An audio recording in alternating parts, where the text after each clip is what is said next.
अद्वेष्टां सर्वभूतानां मैत्रेयः करुण एव च। जो पुरुष सब भूतों में द्वेष भाव से रहित, स्वार्थ रहित, सबका प्रेमी और हित हेतु रहित दयालु है, कैसा प्रेम होना चाहिए। ममता और अहंकार रहित इन सबको मिलाकर ही सुहृदता कहते हैं। एक सुहृदता में सारी बात आ जाती है। सुहृदता है तो प्रेम उसमें है, दया है ही, ममता नहीं है। सारी दुनिया की ममता तो अपनी चीजों में स्वतः ही है। वह मूल्यवान नहीं है, अपितु वह तो आसक्ति है, बांधने वाली है। उसका नाम तो काम है, उसका नाम प्रेम नहीं है। हित हेतु रहित प्रेम का नाम सुहृदता है। इसके लिए विशेष ध्यान देना चाहिए। सुहृदता के अंतर्गत समता है, समता के अंतर्गत सुहृदता नहीं है। न्यायकारी है, वहाँ कठोरता आ सकती है। सुहृद भाव न्याय को त्याग देता है, वह अपने स्वतत्व का त्याग कर देता है। दूसरे की हानि उससे हो ही नहीं सकती है। जहाँ अपना अधिकार है उसका त्याग कर देता है। सुहृदता का भाव बहुत उच्च कोटि का है। इसलिए वह बात कही जाती है, जहाँ दया है वहाँ धर्म है, जहाँ दया नहीं वहाँ धर्म नहीं। दया में इतनी शक्ति है कि तुम धर्म का त्याग भी कर सकते हो। यदि दया और सत्य दो सामने है तो दोनों का पालन करना चाहिए, किंतु सत्य का त्याग किया जा सकता है, दया का नहीं। जितना साधुता सुहृदता में, दया में है, इतनी सत्य में और समता में नहीं है। दयाहीन धर्म हो तो उसका त्याग कर दो, दयाहीन धर्म हो तो उसका त्याग कर दो, किंतु दया का नहीं।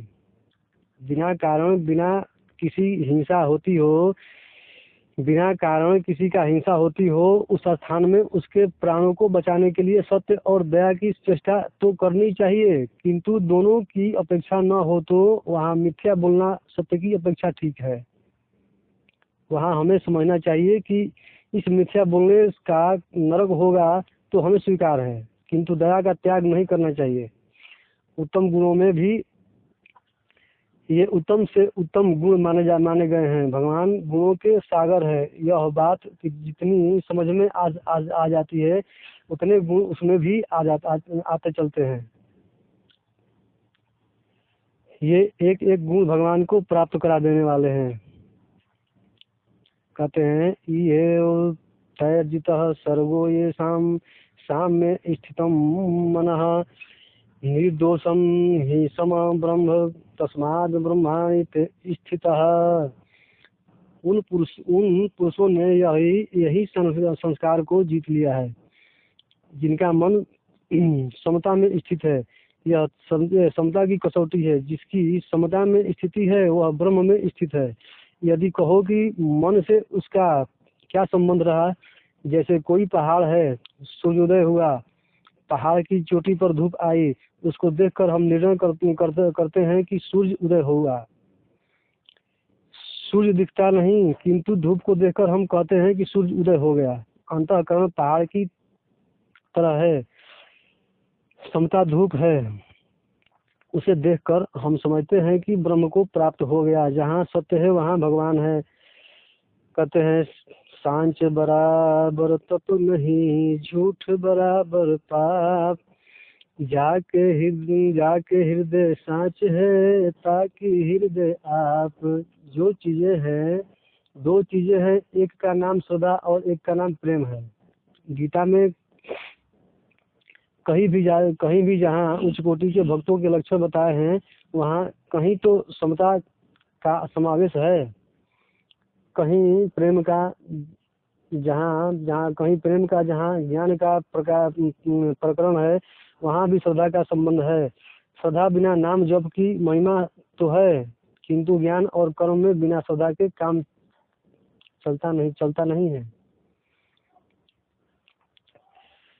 श्रद्धावान लभते ज्ञानम तत्परः संयतेन्द्रियः, ज्ञानम लब्ध्वा परां शान्तिमचिरेण विगच्छति। अज्ञश्चाश्रद्धानस्य संशयात्मः विनश्यति। नायं लोको अस्ति न परो न सुखम संशयात्मनः। जितेंद्रिय साधन प्राण और सदामान मनुष्य ज्ञान को प्राप्त होता है तथा ज्ञान को प्राप्त होकर वह बिना विलंब के तत्काल ही भगवत प्राप्ति स्वरूप परम शांति को प्राप्त होता है।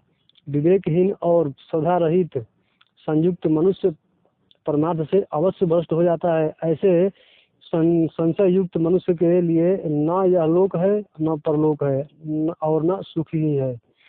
यह आगे को न यहाँ सुख है न परलोक में सदामान ज्ञान को प्राप्त करता है और साधन की तत्परता से निर्भय होता है। जिस विषय में जितनी तत्परता है उतनी ही श्रद्धा है, जितना इंद्रियों का संयम है उतनी ही तत्परता है।